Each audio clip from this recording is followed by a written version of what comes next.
Hey, Chris. Hey, Drew. Have you ever thought about starting your own podcast? Why, yes, I have. When we were trying to get this podcast off the ground, we had a lot of questions. Like, how do I record an episode? How do I get my show into all the apps people like to listen to? How do we make money podcasting? The answer to every one of these questions is really simple. Anchor. Anchor is a one-stop shop for recording, hosting, and distributing your podcast. And best of all, it's 100% free and ridiculously easy to use. And now, Anchor can match you with great sponsors who want to advertise on your podcast. That means you can get paid to podcast right away. In fact, that's what I'm doing right now just by reading this ad. Right now? Right now. Right now. Right now. Right now?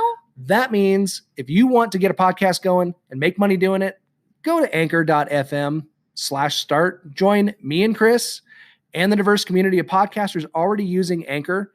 That's anchor.fm/start. We can't wait to hear your podcast.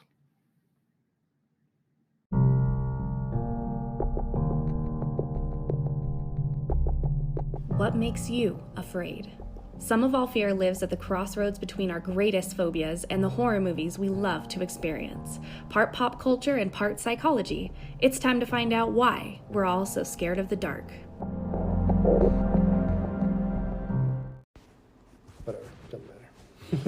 I think it's fine. I'll stay farther away from it this time. Because I'm not very loud. You need to be louder. I'm not very loud. You say that you listen to our feedback, and a lot of the feedback has been that I am too damn loud and you're too damn quiet. So, and is the rent too damn high? And the rent is too damn high. Too damn high. We're back. Hi, everybody. Howdy, weirdos. Hi. Can you believe we're already on episode number 5? Man, we are halfway there and living on a prayer. Yeah, and I'm not sure, but I'm pretty sure this makes us podcasting experts now. I think so. I'm pretty sure like 5 episodes is that's the point where you become an expert at this. No. Are you sure? Yeah. All right. I'm pretty sure. No, we need to get better at this. We need to get better at this. We need to do like 105 of these. But once again, anyone who has checked us out, we're super happy you've been listening. Thank you. We just hit 100 downloads like a week ago. Yay. And we're already almost at 200. That's crazy. So we've jumped up a lot, which is cool. No one has been like, these dickheads suck. I mean, it's coming. Don't worry your pretty little head. Like, we are on social media and we're putting ourselves out there. We're gonna get blasted soon. I'm waiting for it. I'm feeling very vulnerable to being blasted. I don't even want to start. There's enough things that are going to be sexual innuendos in this episode. This episode is ripe. That we episode is so ripe. We had all the boring holes last episode.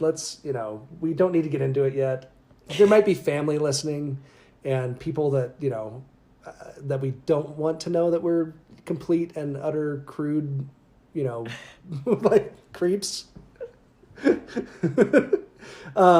So anyways, that's pretty cool. We have a lot of people listening all of a sudden, which is fun. I mean, comparatively. So that's good. We're moving in the right direction. And we want your feedback, guys. Like we said, we would love for you to comment on our Some of All Fear podcast Facebook page. Also our Some of All Fear pod Twitter at Some of All Fear pod. And also, if you've been listening, please go to your podcast channels and give us a rating and a quick review. A few of you guys have done that already, and that's super, super awesome. And that pushes our podcast out into the world a little bit more. And so helpful. Moves us up the whatever the chain is. But I'm glad we're back. I'm excited. I'm not nearly as depressed. No, this episode was wildly fun to prepare for. Yeah, a lot better. I've recovered a bit from the Fear of Pain episode. Have you recovered yet? I have recovered, I think. I'm ready to be beyond it, and I'm fully immersed in the world of chickens. Fully immersed in the world of chickens. Fully immersed in the world of chickens. Which we are going to be up to our neck in chickens. Up to our chicken necks in chicken. And I have a confession to make about the last episode too. I think I might have been a tad bit drunk by the end. No. Yeah, a little bit. What? By the end of the episode. No. And I'm pretty sure that I was rambling quite a bit. No. And I also am pretty certain that some of my philosophical conclusions were not very logically sound. What? On martyrs. No. So, what are you gonna do? What are you gonna do? It's my favorite voice ever. What's that? Big Mouth? Yeah. Big Mouth is hilarious. I love that show. Nick Kroll is fantastic. It's the kind of almost retired hormone monster that one of the kids gets stuck with. Yeah, it's fantastic. And the other hormone monster sounds like what? Oh, what was it? I can't remember. You. What did I do? Was it like this? Yes. It's like, hey man, hey, put that thing away, bud. Don't whip that out right here. So one of them was like that, and then one of them was just kind of like, whatever. What are you gonna do? I make her do that voice all the time, especially in bed. She smells good. By the hand. So the booze got me through last episode. Now the coffee is gonna get you through this one. I have some booze and coffee this time, so I'm trying to do the old.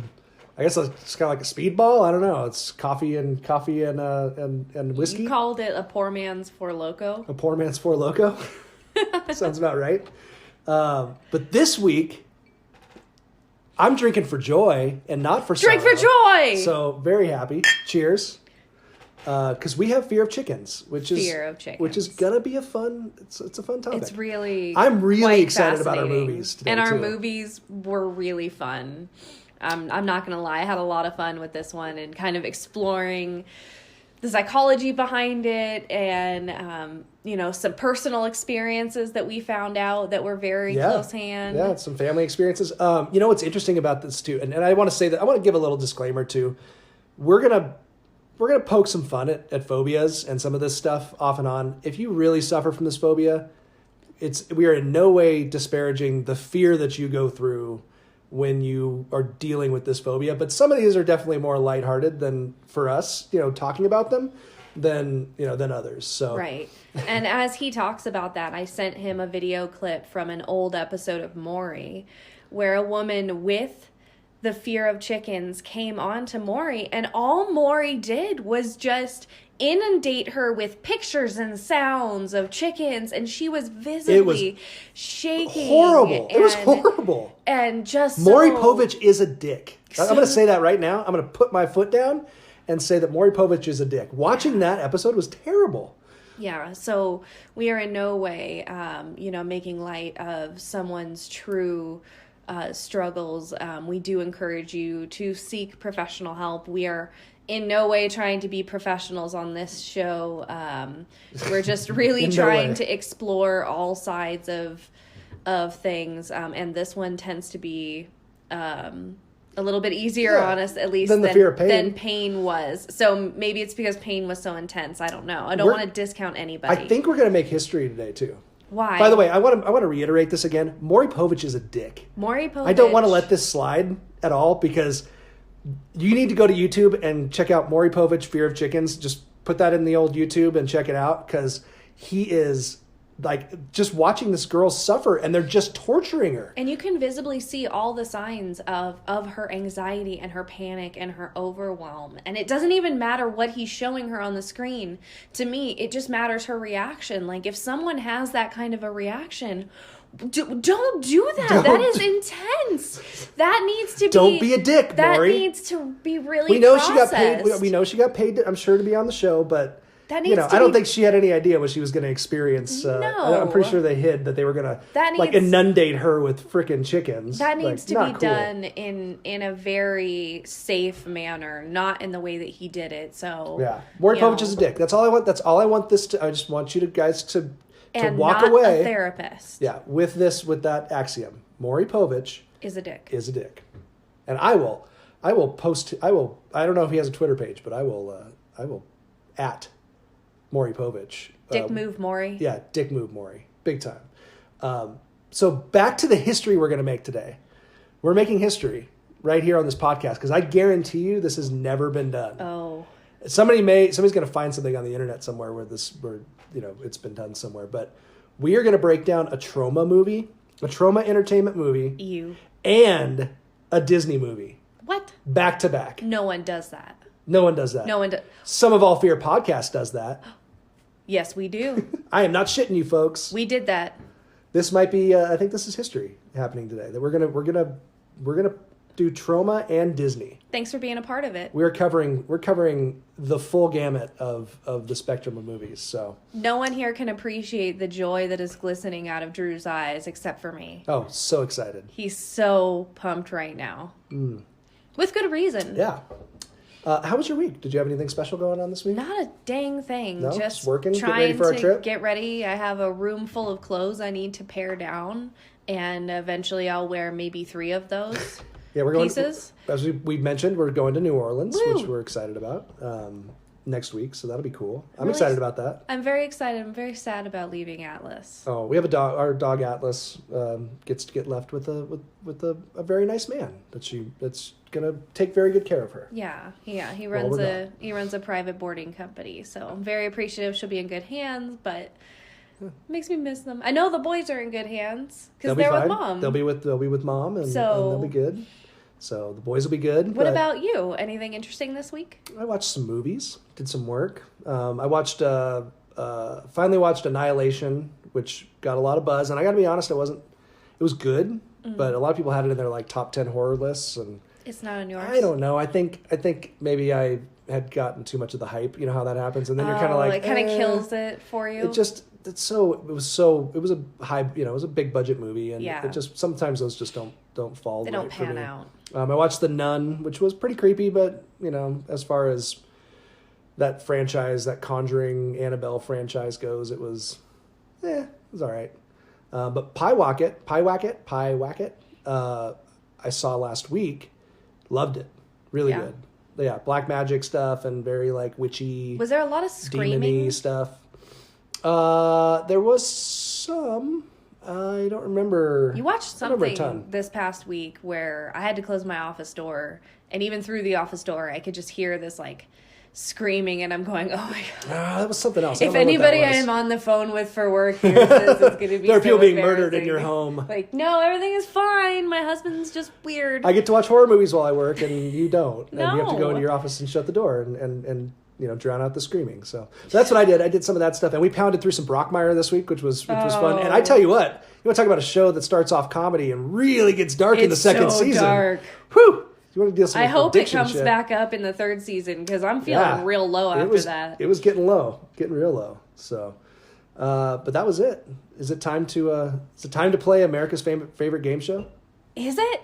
Now's time for the only phobia-based trivia game known to man.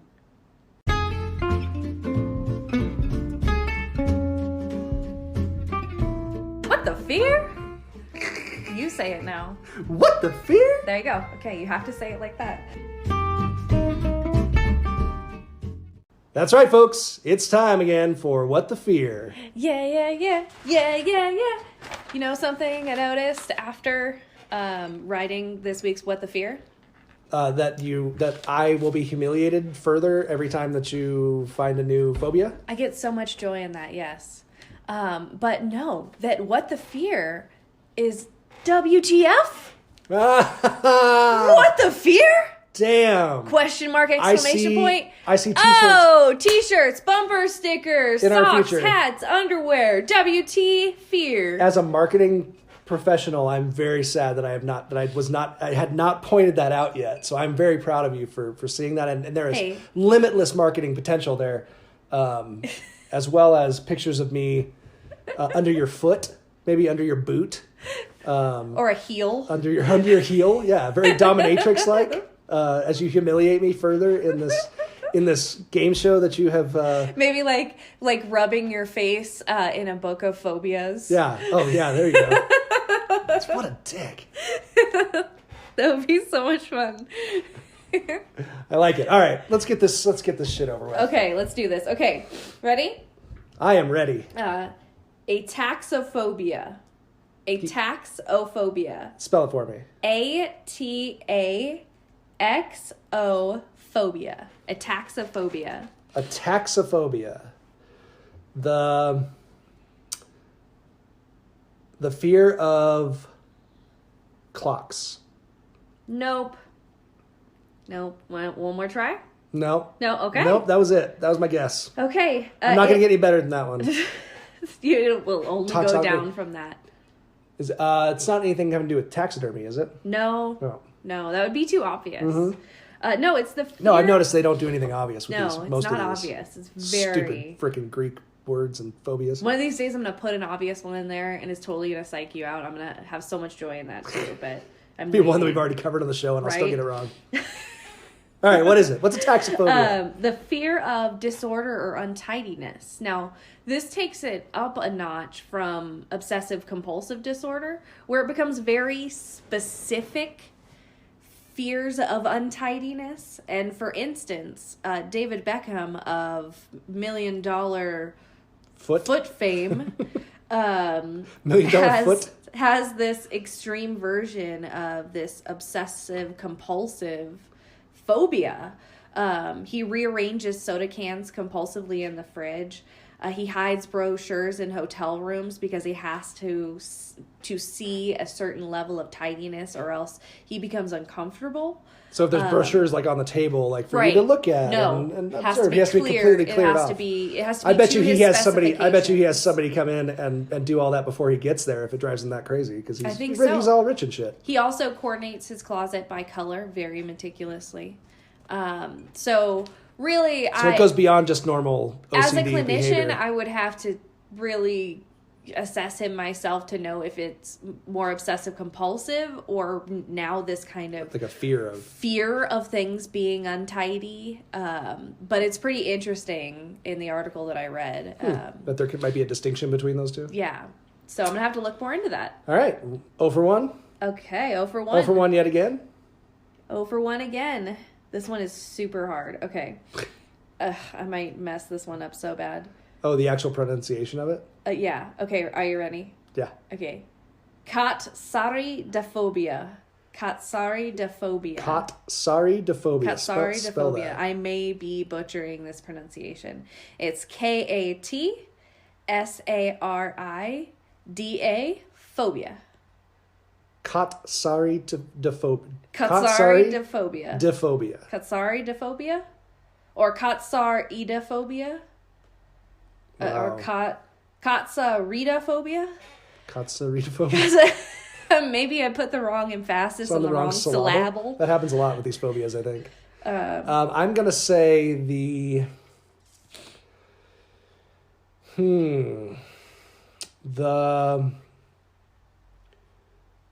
fear of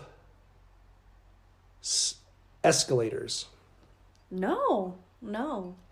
It is. I didn't base that on anything. No. Oh, good. Whatsoever. Good. So these things are in escalators sometimes. I guess it's a fear of cockroaches. Ah. And yeah, right. Well, cockroaches are pretty freaking creepy. They're gnarly. And when we go to Louisiana, you guys are going to see the gnarest. The biggest of all of the cockroaches? Yeah, I bet a cockroach and a nutria rat will battle at some point while we're in Is that a rodent Louisiana. of unusual size? Yes, it is an R. Is that an ROUS? ROUS. Nutria rats are ROUSs. Oh. I don't believe they exist. Okay, yeah. We're going to go to Girard Park, and I'll show you some things that can't be unseen. All right, 0 for 2. But Scarlett Johansson... Somebody has this? Very afraid. Scarlett Johansson of Black Widow. What other movies was she in? Oh, man. The one with Bill Murray. The Ghost World. That's one of my favorites. That's going way back when she was younger. Ghost World, yeah. She was with Thor Birch. That was a funny movie with Steve. Well, yeah. With Steve Buscemi. She woke up one day to one on her face and has been scared to death ever since. I think I would be probably pretty scared to death of it myself. Me too. I wouldn't disagree with her.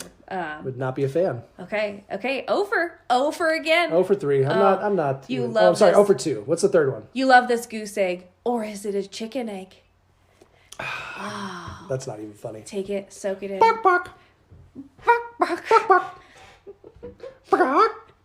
That's my chicken sounds. Duckling. Bark, bark. Okay, last one. Sphexiphobia. Sphexiphobia. This is an interesting one. SPHEKSO phobia. Sphexophobia. It almost, when I tell you what this is a fear of, it's almost like a sound that it makes. Huh. Why are you giving me? You're not supposed to be giving me clues. I know, but it's so. Are you? Am I that? Am I that desperate of a person that Yes. you feel so badly for me that you feel like I have to? I'm giving you a raft. I can't just So it's watch almost you the drown. sound I love it you. makes. Gosh, the fear of. I was gonna say something having to do with the light spectrum, but maybe something more with the sound spectrum. Spectrophobia. The fear of. I really understand this one too. It's, I mean, I don't know. makes the hair stand up on my neck. The fear of nails on a chalkboard? No. It's the fear of wasps. Oh. You went straight for animals, didn't you? Since we were doing chickens today. I feel like the sphex is it's like the makes that sound noise? that it makes, and it makes me cringe. Ugh. Yeah. And I guess there's a singer. That's a really creepy hum. It is. There's a singer-songwriter in England, Robson Green. I've never heard of him, but apparently he is deathly afraid of wasps, and I don't blame him. One time, I turned on my car, and a wasp shot out of my air conditioner at me, and was like in my car as I'm driving in Louisiana. So I find the creatures unpleasant and unnecessary. I'm sure they have a very, very good purpose. I'm sure God created wasps to not just terrorize us. I'm sure there are other very important reasons why they are loose in our environment. That's great, and I just happen to be particularly terrorized by them. Kind of like some folks who are particularly terrorized by chickens. By chickens. It's time for our phobia.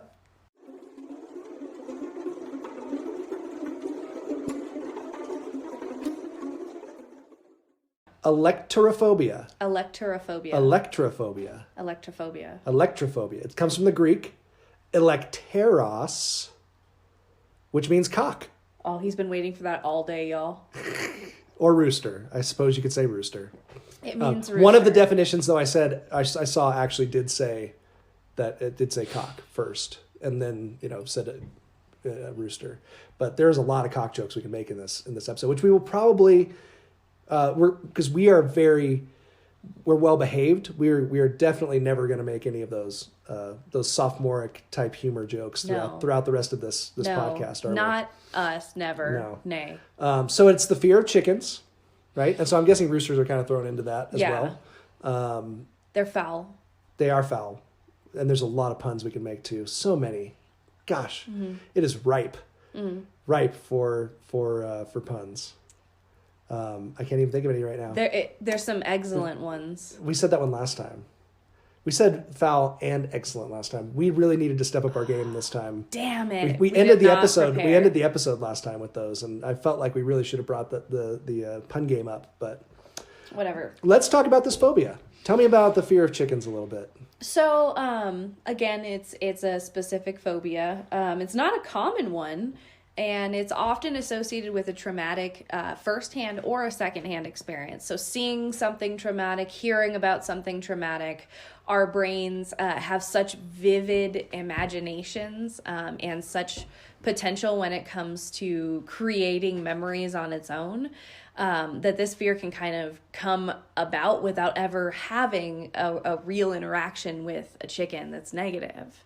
So I could watch Peter Griffin getting his ass beat by the chicken mascot in Family Guy, and that might trigger me to have if for some reason that hit you particularly hard, and you feared that one day you might have an 8-minute long fight across the world. Yeah, across the entire world. I think they did. I'm pretty sure.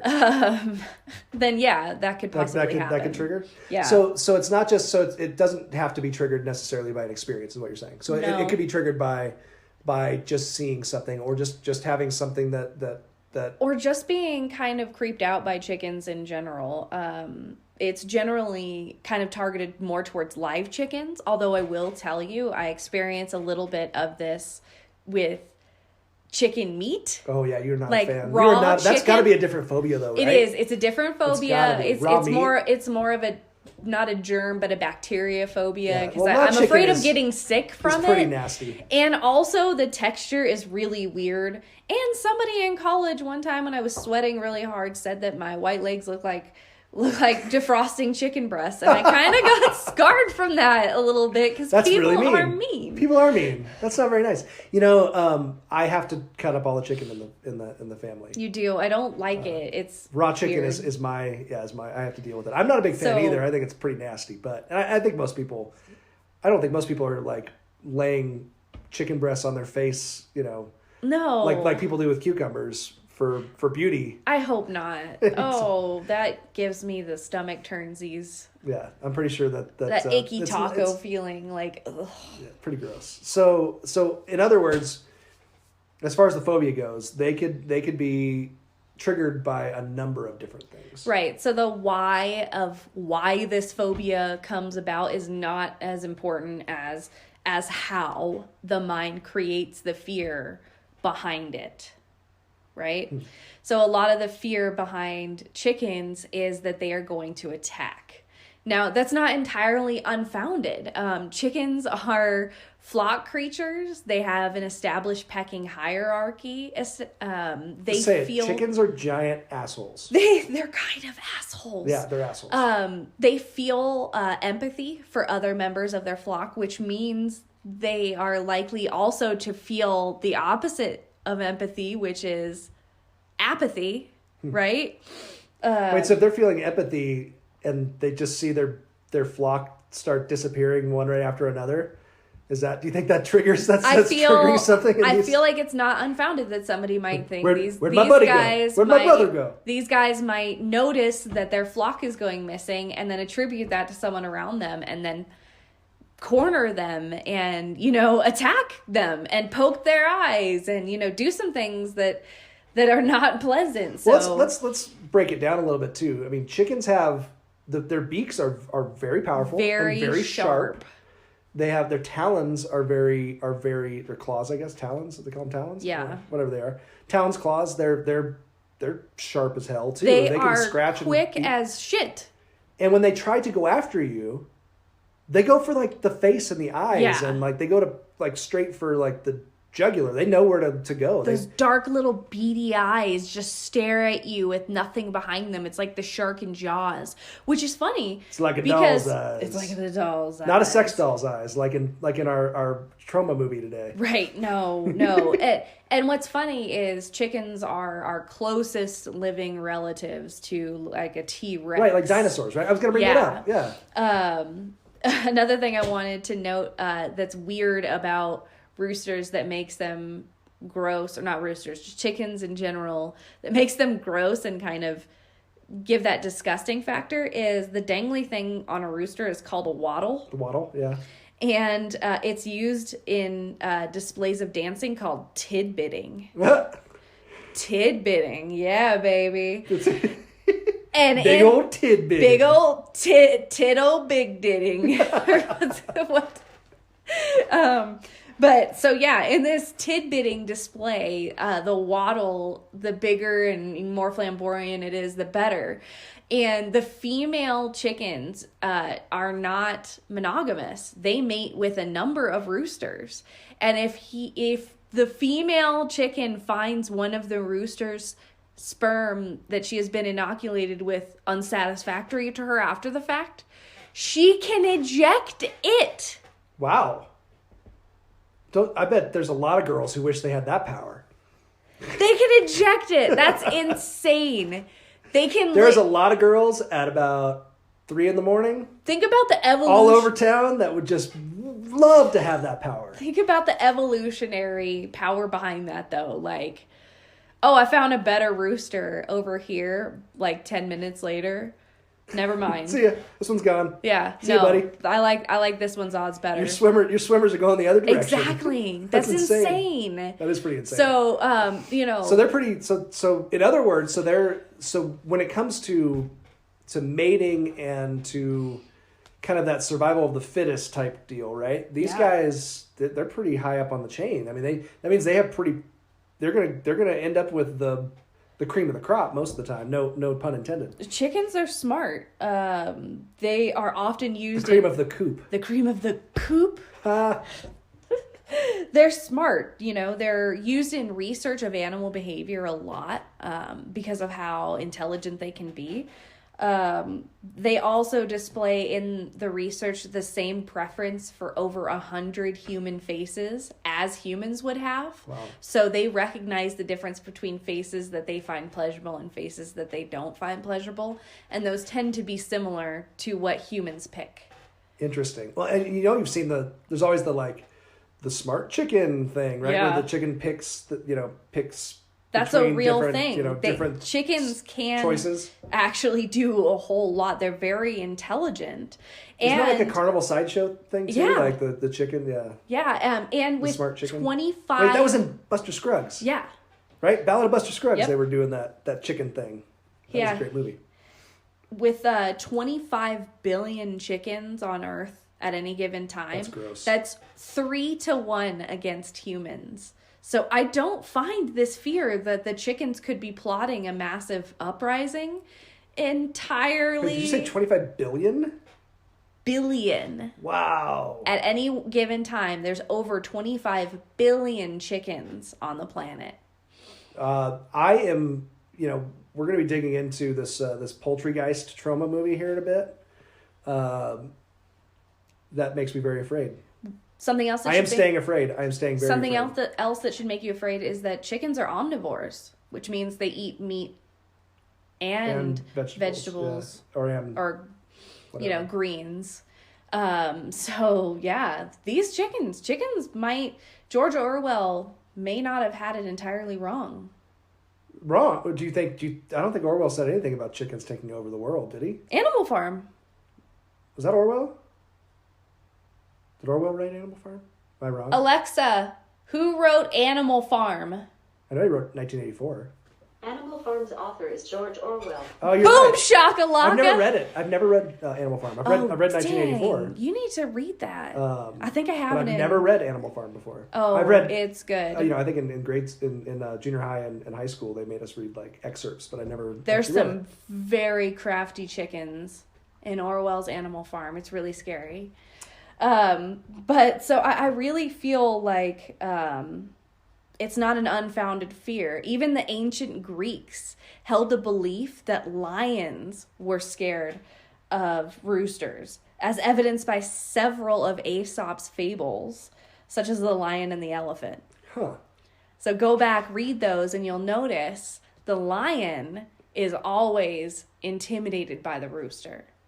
Interesting.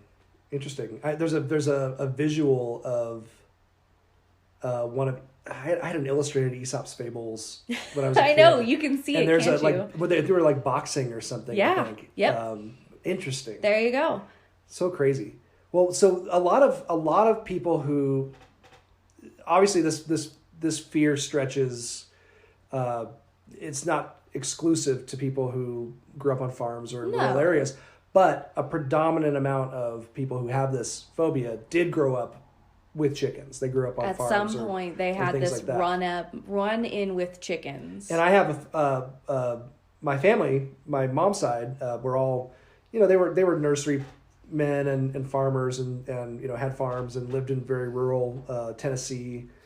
And my aunt actually has this phobia, and has it pretty severely. Yeah. To a real to an extent to where she actually it does affect some of her daily life, or at least when she sees chickens. And actually, it goes over into birds as well. But it started with chickens, and I meant to call her this week to ask her, but I ended up just texting my cousin Brent so he can give me a little bit of the rundown of it. But basically, when she was a kid, they lived in McMinnville, Tennessee, and they had a little farm. And when she was 5 or 6 years old, she was outside, and the rooster that was cruising around got super aggressive, and ended up basically flogging her, and injuring her in some way and going after her. And my granddad heard her screaming, and ran out and actually grabbed the rooster and just wrung its neck right there, which is, that's traumatic in itself. That's probably something that stuck with her. I'm sure that was a pretty intense experience. It's like the lambs. Yeah. I still hear the lambs screaming, Clarice. Hello, Clarice. Hello, Clarice. So he realized what was happening, wrung its neck, and then took it inside and like had Grandma basically cook it up. You're not going to waste it, right? So, and apparently they didn't, Grandma and my aunt didn't eat it. No more chickens. And then after that, Granddad didn't like chicken after that. Whenever Grandma would fix chicken, he was like not a fan, which I thought was really interesting. And after that, since that time, she's not a big fan of she's fine with birds like out in nature, but if there's like she was my cousin was saying that he had a parakeet in a cage or something in an old apartment when he was younger. And when they would come to visit, she wouldn't go in the room with the parakeet that was in the cage. So she did not like birds in enclosed spaces. And I guess when she went and saw The Birds, the Alfred Hitchcock movie, The Birds, it seriously traumatized her. Oh, it scarred her. Considers it like the scariest movie she's ever seen. Oh. So she legitimately, like when she sees chickens, or roosters, has a major reaction to it, full on anxiety and panic attack mode. But what's really funny about that too is, I guess when my mom was younger, my mom's the younger sister, her sister used to call her Little Piggy. So mean. So mean and piss her off. And so now as older adults, my mom sends her chicken stuff every year for Christmas. And she sends my mom pig stuff every year. Like the gaudiest This is stuff the back too. Yeah, it's terrible. It's like the craftiest, like the stuff, yeah. Like I think my aunt has it's the thrift store stuff. She has no, it's not thrift store. No, this is like some of this stuff's expensive. No, it's the stuff that you will see at the thrift store eventually. Eventually, yeah. That's what I'm saying. I swear, I think she sent my aunt like a 2-foot tall rooster one time. That's just like this big old ceramic rooster. And so her house is all full of chickens and roosters. That's pretty neat. Now, which is pretty funny. So apparently the image of them doesn't frighten her enough to not keep them in the house. No, so it's not that intense of a fear. But if she's in the room with a live one, she's going to be very uncomfortable, and a lot of stuff's going to go on through her head. And, big time. And I would love to know what specifically goes on in her mind when she's in the room, with them. What is it that she's thinking that causes these fear reactions to happen? So, and with folks who struggle with this, one thing that they've noted is hypnotherapy to kind of uncover the cause and the suggestions for give suggestions for overcoming the fear. Also, any mindfulness-based practices. Something else called neuro-linguistic programming, which is basically the basis of it is that an individual creates words and that language is what gives things meaning. And related to that phobia, there is a language. And so that language increases patterns in the brain of firing that are associated with fear. And kind of like the idea that fear worsens fear. So fear begets fear. It kind of intensifies itself. Like we saw that poor girl on Maury Povich. Yes. Just getting continuous. It just escalated. They started out by like talking about chickens and she was getting nervous, right? And then they started showing chickens up on the like screens and like are making fun of her basically. It's really sad. And she's getting more and more and more like you can just see her anxiety exploding. And then they start just piping in chicken noises over the loudspeaker. I'm like, what the hell's going on here? Gradually and with her consent and, with her knowledge. This was not immersion therapy. And practices she can... Let's make her get as freaked out as possible. And given her practices where she can ground herself somewhere, in the moment where she can keep herself safe. That's how you truly work through these things, not... never accept a Maury invite. Is the lesson. Is Maury even around anymore? Is he still doesn't a show? I don't know. Doesn't somebody always see him in New York? That was on How I Met Your Mother. Yeah, they always see him everywhere in New York. Yeah, he was like that was the one that they were like everybody sees Maury Povich. Everybody. Yeah. Because Maury Povich is a dick. If we've learned anything about this phobia, Okay, we've learned a couple of things. We've learned chickens are assholes. Chickens are assholes. And Maury Povich is a dick. Yeah. Would you say that's a pretty good summary? Agreed, yeah. Summarized well. Succinct. Is there anything else we need to know about this chicken phobia? Just other than I'm really upset at myself that I didn't know that Orwell wrote Animal Farm. I feel so proud right now. I feel very I'm gonna buy you a inadequate. copy and put it on your bedside. I should read it. It's one of those books that's really always been good. like, oh, I need to read that. I need to reread it in my adult mind and not in. I must have been 12 when I read it. But yeah, it was one of those that they definitely required in like junior high. But I think when I read it, it was like one of those books that had just like a couple chapters or a chapter or two.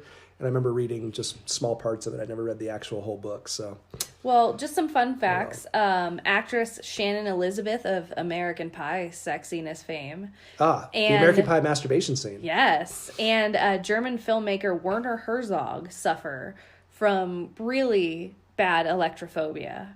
But Werner Herzog actually uses chickens and roosters as a theme in a lot of his movies. Interesting. Have you seen any of his movies? I think I'm sure I have. Absolutely. I'm sure I have. I have not. I had to look them up and I still don't remember them. But I'm sure they're great. And they have chickens in them. What about Jim Harbaugh? Jim Harbaugh is a big one too. Where's he at now? Michigan State or coaching Michigan or one of those college football teams? I don't know. But he is like so crazy about chickens that he doesn't even want his players to eat chicken. What if he got invited to the Chick-fil-A Bowl? Oh, shoot. It would be over, man. He would just have to decline. What if his team wanted to get sponsored by KFC? I think it would be a big problem. Apparently, he is really neurotic about it. Apparently, he's super neurotic. Neurotic in general, though. Yeah, for sure. So I was looking up Werner Herzog because I was trying to figure out what movies I'd seen that he had done. He just did that Grizzly Man movie recently. Yes, the one where the guy died. Mm-hmm. Yeah, where the guy was like, "Hey, I'm part of this bear family now," and then he gets eaten. No. He gets eaten by the bears. That was a metaphor. He gets all eaten by the bears. He doesn't. It was a They metaphor. were not part of his family. In fact, he was part of their diet. I would love to see what the chicken was in that one. Like, was there a chicken involved? I don't know if there's a chicken in that one. He's done a lot of movies. I mean, he's done a lot of films. But yeah, that was supposedly a central, or not a central theme, but a theme that was kind of woven in intentionally by Werner. Well, speaking of movies, I have a couple of movies that I think are pretty good for this whole chicken theme we got going on. I think you did so well. We only did 2 this time because last time we covered too much. We did. And honestly, there's not a lot of movies centered on chickens. No. Outside of the animated realm. So we are going to talk about a Troma film. Woohoo! A Troma entertainment film from such classics as The Toxic Avenger. Yep. And Tromeo and Juliet. A fan favorite. They're wonderful little films, really family friendly. Oh. Yeah, I mean, bring your kids. The first minute of the film, a dead guy's finger went up some teenager's butt. Yeah. And then he kept it for at least a college semester? He felt like it was a very special memento from his girlfriend, but it wasn't. It was from a zombie. Weird. That's weird as hell. It's weird. Yeah, Troma movies are a little strange, but they're fun. So our honorable mention for today is Poultrygeist, Night of the Chicken Dead. You're sitting at home and your stomach is bubbling. No food in the fridge and your hunger is growing.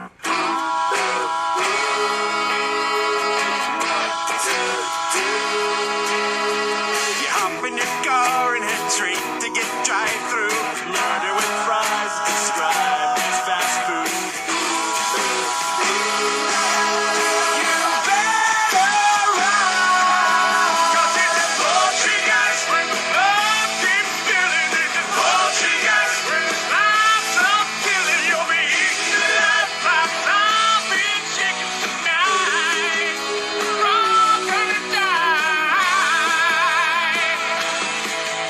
That's right, folks. Our first movie of the day, our honorable mention today is, how could we not do this one? I mean, it's all about mutant zombie chickens. I mean, we've got to do it, right? I mean, it's mandatory. It's perfect for this topic. It was pretty epic, I will say. As much as I didn't like all the grossness. Oh, it's so disgusting. Troma movies are so gross. Immediately as it ended, I was like, we should put that on again. Because that was kind of I missed funny. some stuff, because everything's a one-liner in these movies. Everything, you have to watch it with the subtitles so that you can catch all the one-liners. Yeah. So those of you who don't know, Poultrygeist, that you just heard that wonderful little intro jingle to, is a 2006 black comedy musical horror film from Troma Entertainment, directed by the infamous, the legendary Lloyd Kaufman, who also was one of the stars of the film. And co-directed by former longtime Troma editor Gabriel Friedman from a screenplay by Friedman and Daniel Bava. Just sick men. They are. They're very sick men. It's very disgusting. Here's a quick synopsis. When the I have to do this. I think I need to do this in the like KFC Southern Chicken Maker voice. Ready? Deep breath. Scene. Okay, ready? When the American Chicken Bunker, a military-themed fried chicken chain, builds a restaurant on the site of an ancient Indian burial ground, local protesters aren't the only ones crying foul. The previous tenants, fueled by a supernatural force, take possession, in quotes, of the food and those who eat it. And the survivors discover that they must band together before they themselves become the other white meat. Film lovers have been starved for sustenance. The relentless diet of predictability and pretense Hollywood has been serving up just doesn't cut it. Poultrygeist is hearty food for thought. In Poultrygeist, Troma takes on the fast food industry, skewering the soulless restaurateurs in the world's first horror comedy film to feature zombie chickens, American Indians, and a bit of singing and dancing. It's Poultrygeist. Buck, buck. Buck, buck. That's the Troma IMDb page description of the movie, What's which this it's just fucking epic. What is this? What are we looking at here? What are we looking at? What's going on? Sorry. Okay, sorry. That was just so amazing. And there was one thing that you said about being the other white meat. Oh yeah. And I was like, I resent that statement very much. I have been called the other white meat before, okay? Because of your raw chicken breast calves? Calves, yeah. Is that why? We were in the weight room when I was an athlete at the university, and we were doing weight room stuff, and it was Louisiana, so it was very sweaty, and I'm very pale. Mm-hmm. And one of my teammates goes, your calves look like sweaty chicken breasts. I know. You explained this earlier, you know. It still hurts my heart. I'm sorry. Do you need a hug? I still don't wear shorts because I'm afraid someone's going to refer make fun to of me as the other white meat. Oh, I'm sorry, honey. No, that's not true You're beautiful. at all. You have porcelain skin. I do. It's wonderful. Yeah, no, I'm over 30. I don't care now. It looks nothing like raw chicken breasts. I mean, it kind of does, honestly. If we're being really super honest. So Poultrygeist, this was a fun film, right? It was really fun. I was a little apprehensive at first just because of how it's terrible. It's so terrible. It's really terrible in a lot of. It's really. I will racist. say this. If you're offended by anything, this is not the movie for you. The chicken has declared jihad on us all. If you're grossed out by anything, no, this is not the movie for you.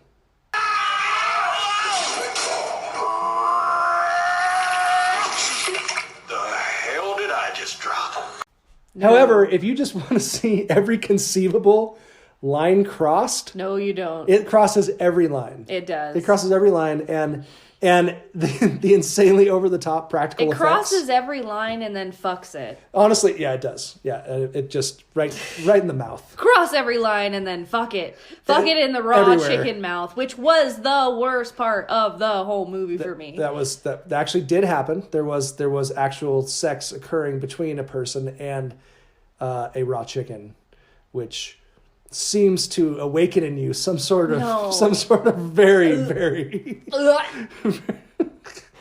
It makes me so. He was licking it. I know it's fake. I know it's, but he was licking it the raw, and then he proceeded to sodomize it. Yeah. Oh yeah. And it was unpleasant to. I'm pretty sure that was the neck. senses. I'm pretty sure that was the neck hole. I don't know. I'm not sure. I don't know. Maybe not. I wasn't. Maybe looking, but just so bad. It's pretty bad. The thing I love about Troma movies though is their practical effects are so freaking hilarious. Bravo. They're so hilarious. I mean, they're not. I wouldn't go so far as to say they're good. I can appreciate the art behind trying to figure out those scenes. No, you said not the art. It's the shart. The shart. Yeah. Troma movies are not art. They are shart. Trying to figure out the shart behind everything. So let me give you a quick rundown here. So we got this fast food chain. I'm crying. That's got they're basically like the KFC type fast food chain, and they're built on top of this ancient burial ground, and we've got this kid that starts working there because he had sex on the ancient burial ground and got ancient burial ground finger up his burial ground booty hole. True. And then his lady friend broke up with him, and then and later she turned they into reunited. And she turned into a lesbian, and Yeah. she became a lesbian in college apparently. Because that's what happens in college. Yeah, that's what they say. By the way, if you want to literally go through, you could check mark. I wish Joe Bob Briggs would do Poultrygeist. Joe Bob, please because his list, do a list for Poultrygeist. just the list of like what types of foo and boobs and types of chicken zombie food. chicken zombie. I mean, just sodomy. It's just, it'd be insane. It'd be amazing. Broomstick So sodomy. Joe Bob, please cover Poultrygeist at some point. And that would also mean that I think Shudder needs to have a Troma section on their site because I think we all need that. Hashtag to Shudder. Ultimately, if you want them though, to have a Tromo portion. Troma portion. So the basics of it are the chicken gets possessed by the ancient alien eggs. And also contaminated, so that when the people come and they start eating the chicken, the pussy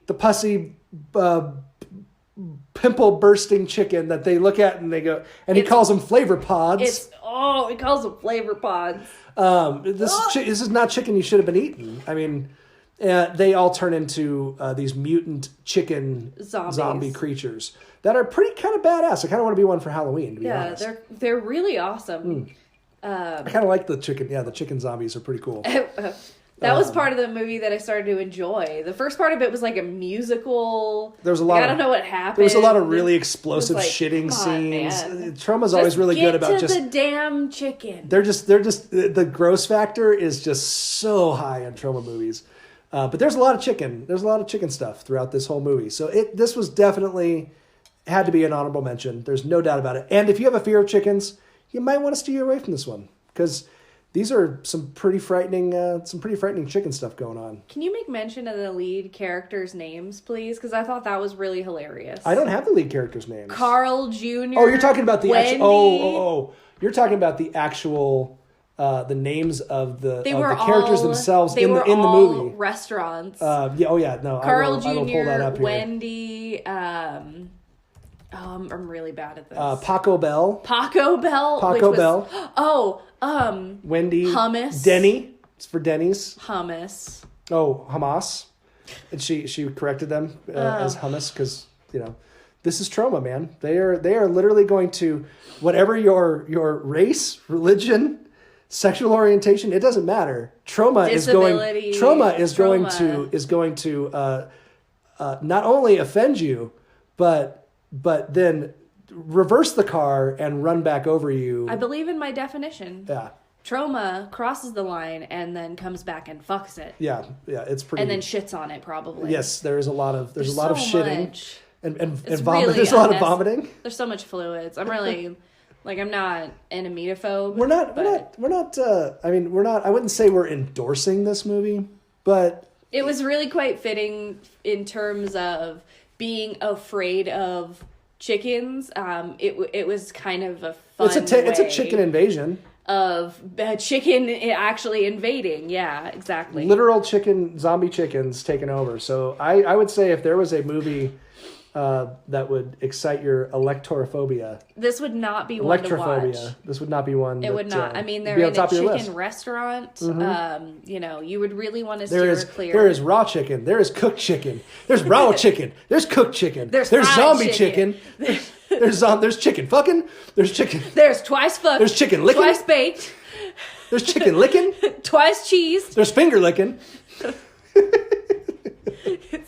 It's pretty. I could really come up with a good slogan for that movie. You could. You should work on that. So we did our Troma movie, right? Now we're gonna go back, and now we're gonna soften things up because it is time, and we're gonna soften things up with honestly, what I believe is one of the most creepy, fucking Disney movies of all time, and for anybody to tell me that this is not a horror movie, I will fight you. I don't know. I will cut you. We watched it with the boys, and afterwards I was like, this could be a solid argument. That shit was pretty terrifying. Yeah. So it is now time for our feature presentation. And now our feature presentation. Remember how we spoke? Not to talk about us. This electrical marvel will make it possible for you to sleep again. We have to get you out of here.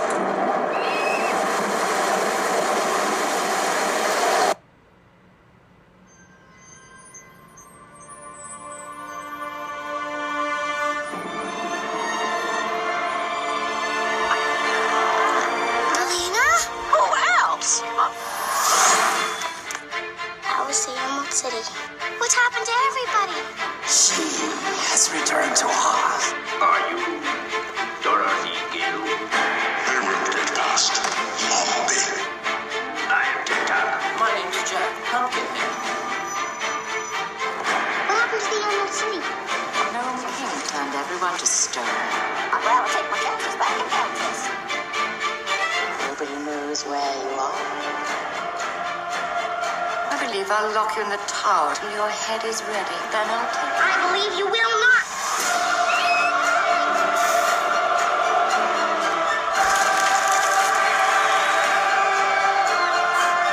We're here with our army.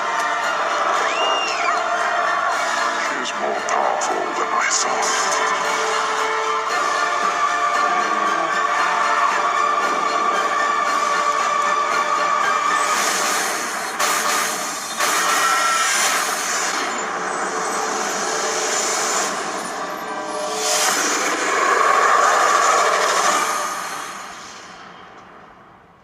So our feature presentation is 1985's wonderful little fantasy film from Disney called Return to Oz, which, Fantasy / everyone's nightmares. Yeah, you're supposed to bring your kids to, and, it's supposed to be kind of this sequel-ish to the original Wizard of Oz. But she goes to a psych ward. Yeah.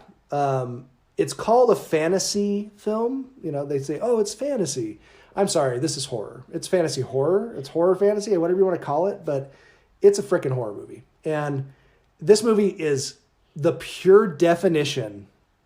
And maybe it's just because I was born in 1981 and this movie was literally one of the first movies I remember seeing when I was about 5 years old. This is the definition of kinder trauma, okay? And you've maybe not heard that term before, but it's just a fun word to explain the movies that you saw as a kid that scared the living shit out of you. Yeah. Labyrinth. Yeah. Labyrinth was yours? Yeah. That's a good one Labyrinth. too. That's another one that's very similar. It's fantasy, right? It's but that one's even more fantasy. This one's straight up horror. It scared me, but it oddly turned me on. Like, I had the weirdest crush on David Bowie in that too. And his codpiece? Yeah, it was weird because massive I was so codpiece? young, and I remember it and just being like, "I'm scared. What's happening? What's under his spandex? I don't understand." So, I don't know. Maybe I had a young fear boner. I don't know. So David Bowie just attracted that fear boner. I don't for you? know. I like it. Let's not go into that psychology. That sounds scary. We'll save that for another episode. Oh man. For the fear of goblins. That's probably a thing. But this movie, right? Okay, if you haven't seen Return to Oz, first of all, I don't care what age you are, go track down this film and watch it. It is a really, really, really good movie. I have always had a soft spot in my heart for it, probably because of when I watched it, but it's a great film. It really is. It keeps you interested. It's way better. I mean, it's way better than, I wouldn't say it's way better than the original. That's a really weird thing to say, but because they're so different. They are. But it's much closer to L. Frank Baum's books, which anybody who's read, Lewis Carroll or Roald Dahl, dark as hell. All those, a lot of those children's, quote unquote, children's authors, especially turn of the century and whatever, very dark. They had a lot of dark stuff involved. And granted, look at where the world was. There was a lot of stuff going on, but they are very dark and have some very dark and twisted things mixed into them. And Hollywood always sanitizes those things out. And Disney especially sanitizes a lot of those things out. But I'm telling you, they didn't for this one. Disney went double barrel shotgun right to the fucking temples, right to the temples with this one. Because Return to Oz is, and honestly, like, it's a miracle that it even got made, because it went through the history behind it. It went through like two changing of the guards at Disney, and they kept working on it, and they kept working on it. It was expensive, and they kept, putting it off. And finally, Disney, I think whoever took over at Disney was like, yeah, this is way too dark. I don't like it. This isn't Disney. This isn't good. We need to, I think they were going to stop production or something. And then George Lucas actually was a friend of the director. Director, by the way, was Walter Murch. And Lucas was a friend of the director, and he came in and basically told Disney, like, hey, this has got my stamp of approval. If anything goes wrong, I will step in and direct the rest of it. Dang. And so they gave it the green light. Wow. And it did terribly in the box office. Well, obviously. So bad. It's terrifying. It did, I think it only did like $11 million or something in the box office. It was really bad. Because it wasn't, everybody wanted this sequel to Judy Garland. They wanted Judy Garland, right? But instead they got Fairuza Balk, who is, in my opinion, is amazing. I love her. I fell in love with her when I watched the movie and then fell in love with her more later on in The Craft, and even more in Waterboy, when she's talking about her she's talking about her she her showed boobies. my boobies, and I like them too. Mm-hmm. And she was also in American History X, which was another really great performance. Oh man, talk about a scarring movie. So Fairuza Balk as Dorothy was amazing, and she took so much shit for not being Judy Garland in Return to Oz, but that was not the character she played, and she played, honestly, gave an incredible performance in the movie. I thought she was really, really so good. And then you have this guy Nicole Williamson, who was a very well, what do you call it? Kind of an actor's actor, right? He was a Shakespearean guy over in London, did London theater, and was very well regarded. Although everything I've read about him was that he was kind of an asshole and one of those very cocky. An actor. So an actor. And then Jean March, who played the nurse and Mombi in this movie, was just creepy as hell. Like, she was the perfectly cast role. So anyways, and then the score also, the music in this movie is so creepy, and it's this great gothic score by David Shire, who's the same guy he's won tons of awards, but he was also the guy who did George Romero's Monkey Shines, which is a really cool movie as well. So with that out of the way, let me give you a really quick. Let's just break it down, because we watched it. We watched it with our boys. Yeah. Right. So we've got Dorothy, right? She wakes up. It's supposed to be like 6 months after the end of the last movie. After the tornado. Right? After she came back and said, they're rebuilding. And you were there, and you were there, and you were there. Yeah. And she's still talking about Oz. And Auntie Em, wonderful old sweet Auntie Em and Uncle Henry, they're looking out for her best interests, but they think she's frickin' Looney Tunes, because she's been talking about this other world. They don't know any better, and so they're trying to help her. and they see this ad in the paper with someone who can help with electricity. Yeah. And so they get on this horse and buggy, and they trot on into the city. To the creepiest fucking mental hospital on the planet. I don't think they're in the city. They're out in the country still, but they're out in this out backwoodsy but big old mental hospital. Yeah, to a very intimidating haunted place nowadays. To get Dorothy some electroshock therapy. This is not Disney. Like, this is not your typical Disney like starting of a movie, right? Yeah, so, let's hook a child up to electroconvulsive therapy. So Auntie M leaves. And she's left there. Well, this is after the doctor shows her the electric machine and basically shows that it's like a face. Here's the eyes. He tries to personalize it and make it childlike or like toy-like by being like, oh, look at its silly little face. And really, it's just creepy. I saw the face of that electroshock machine in my dreams for many years as a child. So I'm not a big fan of that scene. Every time I see it, I go, oh my gosh, I remember that scene so vividly. Remember the outlines. Because it's so creepy. And so she's left alone, right? Auntie M leaves her there. Yeah. To have this electroshock therapy done. And then she's visited by this like little blonde girl who's kind of creepy too. Who may or may not be real. Yeah, I don't know. She's kind of, we're not sure. Well, you never know. Throughout the whole thing, you're never sure. And just like with the original Wizard of Oz, whether this is all in her mind or right? real. Or real. So this little girl brings her a pumpkin carved because it's Halloween, because this is a fucking horror movie. Right? Because she went to go get electroshock therapy on Halloween in a mental institution. I mean, there's no doubt in my mind that this is totally a horror movie. And then she gets whisked away by like your typical Nurse Ratchet. Ratchet. The nurse is like Nurse Ratchet times 20. Well, yeah. She looks like she's ready to go like lead a seance at the freaking satanic order down the street. Yeah, she's not warm and fuzzy. No, she's dressed in black and she's got this like pointed. She looks like she is the definition of cold and prickly. Yeah, she's not fun. And then she's got two orderlies with her that are also creepy looking, and they grab her and strap her to a gurney. And she's like, why do I have to be strapped down? And they're like, oh, just so you won't wiggle or something like that. And they take her into the room to get her therapy done and start getting the things on her head and all that stuff. And then the power goes out. And while the power's out and they're rushing around, you hear wailing, right? Wailing. Cries. When the power goes out. And that little girl that she had met who came in and gave her the pumpkin comes in and goes, we got to get you out of here. This is going to basically destroy you. This treatment is not good. Everybody who's basically been fried is in the basement. So we've got a bunch of people living in the basement who are fried from the electroshock therapy. Whose brains have been, destroyed by obviously far too much electroshock therapy than is proven to be therapeutically effective.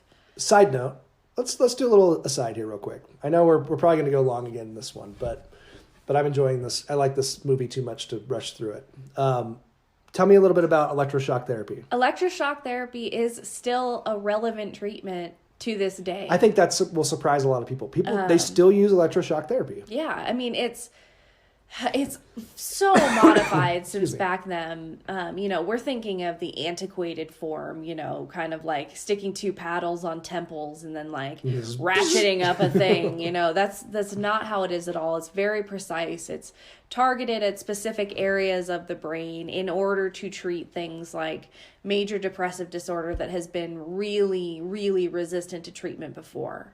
And it has been found effective. I mean, the brain is a mix of chemicals and hormones and electricity. Electrical impulses. So it makes sense that doing that at the right frequency or in the right area would have an impact on the brain's ability to produce more neurotransmitters or, whatever. But it is still a relevant treatment. But not the brain frying that Dorothy was about to experience, apparently. So the power goes out, and this little girl comes and gets Dorothy, unstraps her, and they take off. And they start running through, running outside. and they come to a river, and this satanic nurse is chasing after them in her black and her minions frock, and so they end up jumping in the river during the storm, and it's all crazy.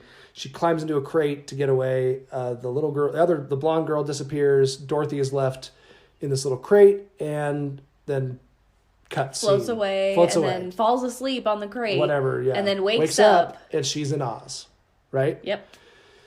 Well, she's in the deadly desert, which is Oz still. I mean, she's in the land of Oz, but she's in the deadly desert, which we didn't hear anything about the deadly desert in the original. I don't think. Did we? I don't know. The desert that where you step on the sand and you turn to dust. Sand? You turn to sand or whatever instantly. Yep. Yeah. No, that didn't exist. We also didn't have creepy rock creatures coming out of the faces appearing in the rocks to spy on. Oh, I know. On Dorothy, which happens immediately. Who also made it through with Dorothy? Oh, right. So then, instead of Toto. So to get back to to bring this around to our point, chickens are a big part of this whole story. Bigger than I ever realized. Yes, chicken is the chicken, Bellina, who was Dorothy's chicken on the heroine. Dorothy's chicken on the farm. Ends up with her in Oz, and so she's got this chicken, right? And this who can now talk. Yeah, Bellina's talking. They're chatting it up. She's quite a pleasant young British woman. Yeah, I'm sure we'll play a little Bellina clip in here somewhere. Yes. But the first thing that the rocks do, right, or whatever this guy that's in charge of Oz now, right? This Gnome King, who is now ruling Oz, in this post-apocalyptic Oz. He sends out his little minions, and they can go into like different rocks and see what's going on throughout the whole kingdom, right? So they see Dorothy land, and then he goes back and reports back, and he goes, he basically goes. Well, so here's the clip. Your Majesty, she has returned to Oz. Good. Keep an eye on her. What's the matter? What is it? She has a chicken with her. Chicken? So we realize right away that like chickens are a big no-no in Oz. They're kryptonite. He does not like chickens. They Gnome are King banned. Is a big. He has Alektorophobia. Chickens are banned, and that is made known as soon as right away she meets anyone in this post-apocalyptic Oz. Yeah. So she ends up getting she ends up going and seeing the old house that she crushed the witch, and then finding the Yellow Brick Road and going all the way to the Emerald City. And the Emerald City looks like basically Chernobyl. Wasteland. It is frightening. Headless statue. I mean, all the buildings are busted. It's post-apocalyptic as fuck. It is. This Disney movie is like the nightmares of all nightmares. And we see some familiar faces terrible. Too that are frozen in stone. Yeah, we got the Tin Man and the Lion. They're all frozen in stone. And then she sees these girls all holding hands, and they're all missing their heads. These statues, and they're all turned to statues. All these people are turned to statues. This is a very ominous movie. It's very ominous already. And there's no sign of life anywhere. No. Until you start hearing like some wheels, rollerblades. Which They weren't rollerblades. They were big old wheels. Modified rollerblades. They come across these basically these freaks, these post-apocalyptic. Hold on, I had it written down here. So then they run into these psychotic mutant roller freaks. Which the wheelers is what they call them. They have wheels on all four appendages, and they skate everywhere like that, and they have these helmets with faces on the front. And the wheelers are basically Oz's version of some screwed up like Road Warriors gang. You have to come out sooner or later, and when you do, we'll tear you into little pieces and throw you in the deadly desert. I haven't done anything to you. Isn't that a stolen lunch pail in your hand? Isn't that a chicken in there with you? I mean, come on. will tear you into pieces and throw you into the desert. They're the flying monkeys. But They're the flying monkeys, but like, fucking, like, so much creepier. Did you notice, though, that the wheelers, 2 of them were the attendants that was with the nurse? But do you know where what the wheelers look like? The gurney that she got wheeled out on. Oh, the creaky wheels. Uh-huh. Oh, man, that's good. I like that. Those are a personification of the gurney that strapped her down and wheeled her. That creaky sound as they're going down the hallway. So again, we're left with that. Is Dorothy just Looney Tunes and having these? That's not a real term. That's she has no. Is that really not a proper mental health term? No, what's going on is really did the lights not go out really, and she's having this delusion as a part of the electroconvulsive therapy. Right. Is she having that electroshock therapy going on? Yeah. And so is this what we're seeing instead of the lights going out and this other thing? Is this how it played out in her mind to her as she's receiving this treatment? Or did it really happen? Yeah. Yeah, there's so many things. I mean, but honestly, that's the same way that the original was too, right? I mean, the original was. They did a really good job with it. Did the same thing, right? It was all, you know, the characters were all people from her family and all that kind of stuff. But this one takes it to a whole different level. And these wheelers also are the chicken. They're like, is that a chicken with you? Like, this is a problem. Yeah, that's not allowed. The chickens, again, come up. So these wheelers are working for this chick who is not cool. She's the nurse, but now she's like this princess. Yes, well, she was the madness. nurse. Yeah, she was the nurse in the mental facility. But now in Oz, she is Princess Mombi. Mombi is her name, and she is the one who rules. She's the Wicked Witch. She's basically the Wicked Witch, but she has to answer, and she has to answer to the Gnome King because he's the ultimate boss, right?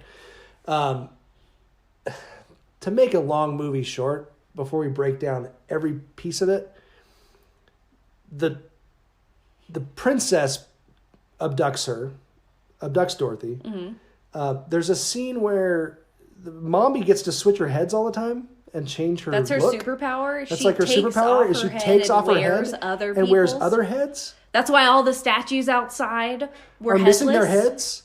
Because she's got them all in cases. Again, this is such a fucking horror movie. Like, that's some serial killer shit. There's some crazy shit. Princess Mombi takes her head off and puts it in. There's a hall of heads that she shows to Dorothy. That's terrifying. And they all look at you. They're awake. When they're awake and they sleep. No. And she'll take her head off and put another one on, depending on her mood or whatever she wants to change her look. Or she wants to keep a secret. She locks it behind a door. Dude. In a head that she doesn't want anybody to know about. And there's a scene where the headless body of Mombi is chasing Dorothy, and all the severed heads are looking at her, and I mean it's so fucking crazy. It's terrifying. It's really if they had that at Disney during Halloween, parents would flip their shit. Dude, would that not be the best Haunted Mansion? I would go. That would be, honestly, like, you could just do the Bring back Mommy. Bring back Mommy.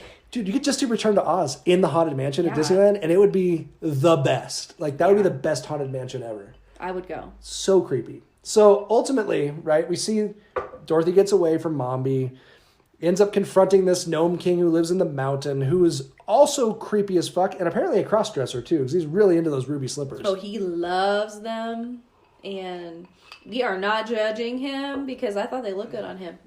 Blue and red are complementary, and he was quite complimentary. 3 snaps in a Z formation. But he basically puts her to the test and makes her do these terrible things.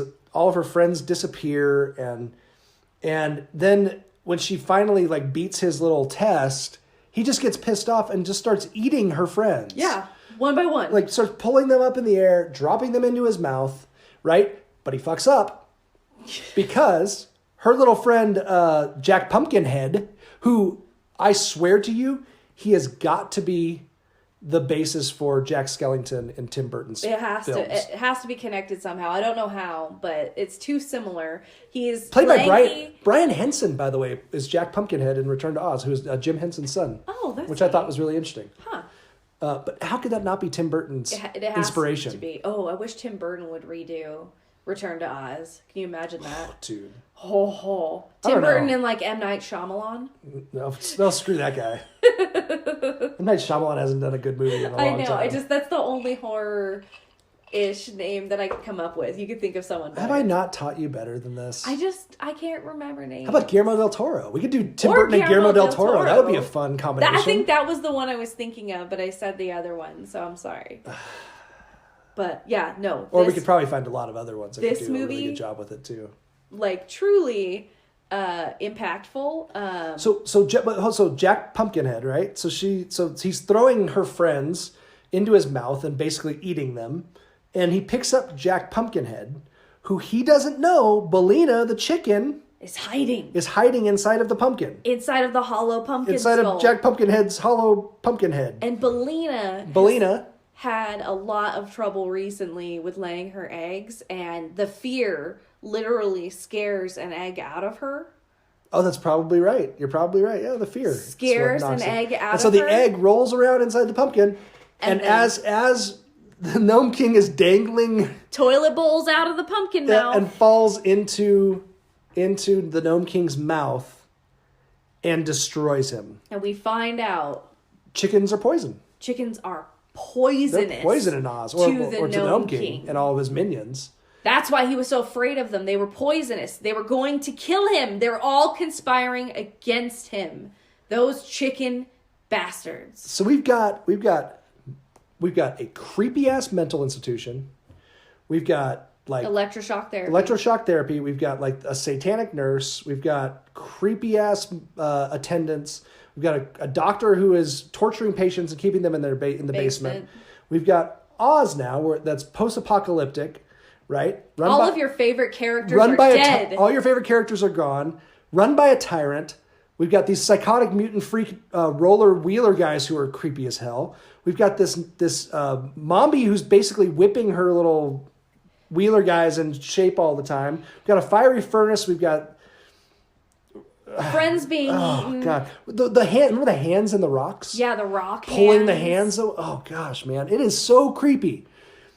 All I can say is, actually, I want to read a quote. There's a quote. I read an Uproxx article that was perfect.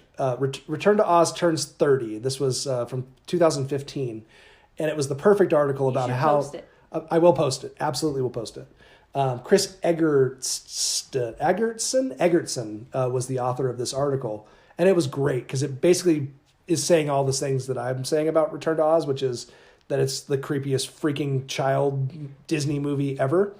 And it says, the Wicked Witch of the West from the original movie may have been frightening for very young kids, but she was nothing compared to the devilish, head-swapping Princess Mombi, the sadistic, baritone-voiced Gnome King, and God help us, the cackling Wheelers, a group of fluorescent roller derby mutants who served as nightmare fodder for an entire generation of children. I resent that. Yeah, the roller derby thing really threw you off, didn't it? You don't think the Wheelers are mutant roller derby? They are not wearing proper roller derby attire, so no. They are not. And they are not wearing the proper gear, yeah. They don't have the right pads. No. They're not even allowed to skate like that. So, no, wrong. That sums it up really well, though. This is pretty good, though. This is and it's a chicken movie. There's no doubt about it. There's a lot of fear of chicken in this movie from start to finish. There's a lot of fear, and it was so weird that was the thing that they were afraid of. But more than that, I've got to recommend this movie so highly because it's so good. It traumatized my children. It traumatized me as a child. I showed it to my kids. I think I showed it to Hudson when he was like 5, and then I showed it to him again. We watched it again the other night at 7. And he argued so fervently, like, "This is a horror movie." He did. Yeah. Did you see the heads? Yeah. He was very much on my side as far as this movie being an absolute terrifying movie for children. I cannot believe that it made it through Disney the way that it did, but it is brilliant. And honestly, I would love to see a reboot of the Oz franchise with this darker version, like a Tim Burton type style of movie. I mean, Tim Burton has been hit or miss, but that kind of like darkness brought to it. Maybe Del Toro or one of those. Burton and Del Toro together. Yeah, like Del Toro's doing Scary Stories to Tell in the Dark, which is another kinder trauma, That's thing my for kinder all of trauma. us, right? The books. This would be another one that would just be a freaking great reboot. They would if they took those original novels of Frank Baum and really fleshed them out in the dark way that they are written. I've read a bunch of those early ones, those L. Frank Baum, original Oz stories, and there's some really twisted shit mixed up in those. It would be fantastic. It'd be really good. Return to Oz, man. That was really interesting. I love that movie. That was a really good one to I have a little bit of prepare passion. for. I have a little bit of passion. You're behind that one. very passionate for it. Yeah, a little more passion for Return to Oz than Poultrygeist. I was more passionate for Poultrygeist. What? It was just fun. Come on. I like Thanksgiving. Thanksgiving's another good one. Yeah, that's another foul movie. Yeah, I get into the foul play. Heading to New Orleans next week. Yay! So this week, or heading to New Orleans this week, because this will come out on Tuesday. So we're leaving tomorrow, actually. And we'll be on for a week. So we were talking about skipping a week of podcasts. I don't think we're going to do that, though. I don't know. I haven't decided yet completely, and I don't think we've decided. But what we might do is maybe record something while we're in New Orleans. Yeah, maybe something geared off of the ABC track that we've been on so far. Yeah, we'll do something like a special episode that's not A through Z. Maybe it'll be something related to New Orleans. It will be a little lagniappe, a little something extra, lagniappe. Is that a Louisiana word? Lagniappe, yes. I like it. So we haven't totally committed to it yet, because who knows what happens on vacation, but it's definitely a possibility. You got to come up with some movies to go with the thing. We have to watch those as well. So we do. We'll bring the laptop and we'll see. Maybe we'll put something together. We've got some long flights, so I think it'd be fun. We just need to do our research, and then we'll see. We'll see what we do.